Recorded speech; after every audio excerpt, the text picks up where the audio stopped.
Hey guys, it's Sky from theScore eSports, and today I am with Matt of Team Liquid. Now, congratulations on your win. I want to talk about earlier in the split, you guys were down 0-3, early game. And I remember talking to Phoenix and Dardoch, and they had sort of like a feeling of disappointment. How are you guys feeling as a team right now? Is it better now that you guys have won actually 4 games in a row? Yeah, in general, like with a team full of rookies, like we have 3 rookies on our team, it's definitely been a transition. Playing on stage, it's definitely something you have to, yeah, transition to as a rookie. But I think we're getting through that. If we just play like we do in scrims on stage, like yeah, I can definitely see us being the best team in this region right now. Talking about scrims, a lot of players and a lot of teams have been saying that you guys have performing very well in scrims, but early beginning it was a little rough for you guys. Now that you guys have scrimmed with a lot of teams, who do you think is also the intimidating team as well? Intimidating. I mean, definitely Immortals. Like they haven't even lost yet, but we're gonna be playing them tomorrow. Very excited to play against them because, yeah, I mean they're really strong. I guess, yeah, they're just the strongest team right now. So if we get the win over them, like it'll definitely cement our strength as Team Liquid.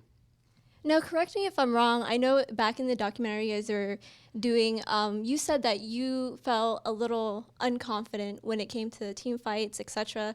How do you feel now, and what do you feel like you can actually improve on?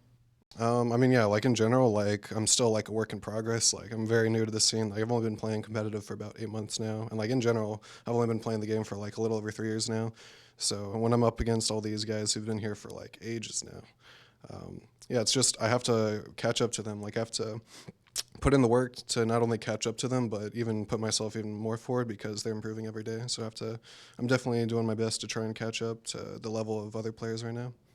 Now, you were from TLA, and now that you are playing on stage for LCS, was the first day for you very nerve wracking? Were you nervous? Is there anything that you were like thinking about or like, oh God, I'm going to mom's spaghetti today? No, I mean I think the first day I played in LCS, I wasn't. Yeah, I wasn't really anxious. I wasn't really nervous. I was mostly just.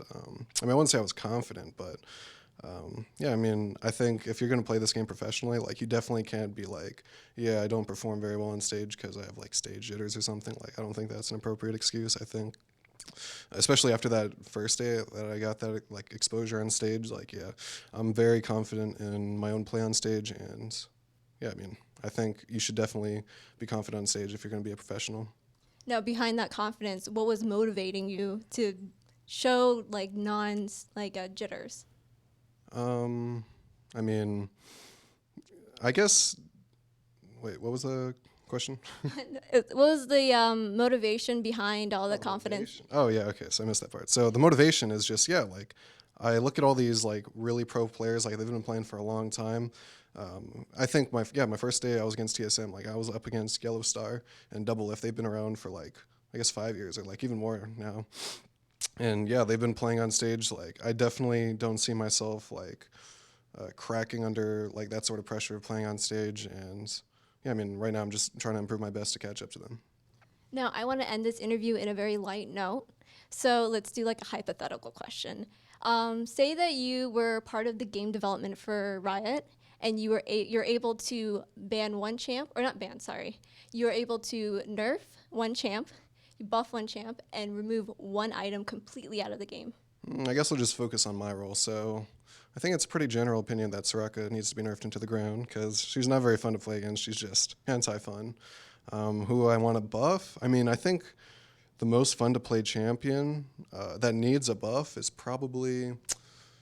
I definitely wouldn't say Bard. Like, I'd be actually really sad if they buff Bard because I think he's in a really good spot right now. Maybe Blitzcrank, but let me think of some more. Maybe Tarek actually. Like if Tarek instead of having like a targeted stun, like he had like a skill shot on his stun, that would be actually really fun. Because I think Tarek as a champion is actually like really cool, really strong, and yeah, he's like probably a worse version of Braum, but yeah, I think he should be buffed. And what was the last thing for champion?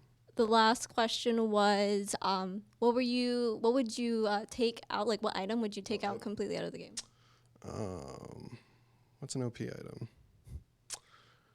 I mean, I don't really think there's that many OP items. I mean, if I had to add an item, it would be like yeah, I want Leviathan back. Like, I remember Leviathan being like a really OP item. So, I mean, I don't think they should add it back in, but that'd be pretty fun if I could have that.